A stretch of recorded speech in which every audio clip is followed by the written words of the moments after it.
আসসালামু আলাইকুম, this is me. আবারও চলে আসলাম নতুন আরেকটি ভিডিও নিয়ে। তো আপনারা অনেকেই জানেন যে আমি স্বাধীন ওয়াইফাই নিয়ে কাজ করতেছি। তো সেই সুবাদে এই ভিডিওটি তৈরি করা। আমার একজন ক্লায়েন্ট দীর্ঘদিন বাড়িতে না থাকার কারণে তার ওয়াইফাই সংযোগটি বন্ধ ছিল। তো আবার হঠাৎ করে কল আসে যে তার সংযোগটি আবার দেওয়ার জন্য। তাই আমি সকাল সকাল ঘুম থেকে উঠেই তার উনুটা নিয়েই চলে গেলাম আমার ক্লায়েন্টের বাসায়। উনুটা আমার কাছে ছিল, আমার অফিস থেকে বেশি একটা দূরে না। কিছুক্ষণ সময় অপেক্ষা করার পর সেই ক্লায়েন্ট আমার কাছে চলে আসে। আমিও ওর সাথে কিছুক্ষণ কথা বললাম যে হঠাৎ করে কি মনে করে এতদিন পর। উনি বলতেছে যে আমি অনেক দিন বাড়িতে ছিলাম না, যার কারণে আর কি আমার ওয়াইফাই সংযোগটি বন্ধ ছিল। তো আবার উনি রিকানেকশন করার জন্য আমরা সরাসরি চলে যাচ্ছি তার রুমে, যেখানে তার ডিভাইসগুলো রাখা হয়েছিল। আর এখানে আগে থেকেই সব কিছু সেট আপ করা ছিল, জাস্ট উনুটা ছিল না।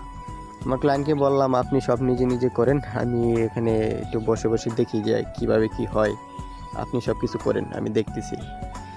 যেই কথা সেই কাজ, গ্রাহকও নিজে নিজেই সব কিছু করতেছে। সব কিছু লাগানোর পর যখন বিল পেমেন্ট করা হয় সাথে সাথেই উনো আপ হয়ে যায় আর নেটও চলে আসে।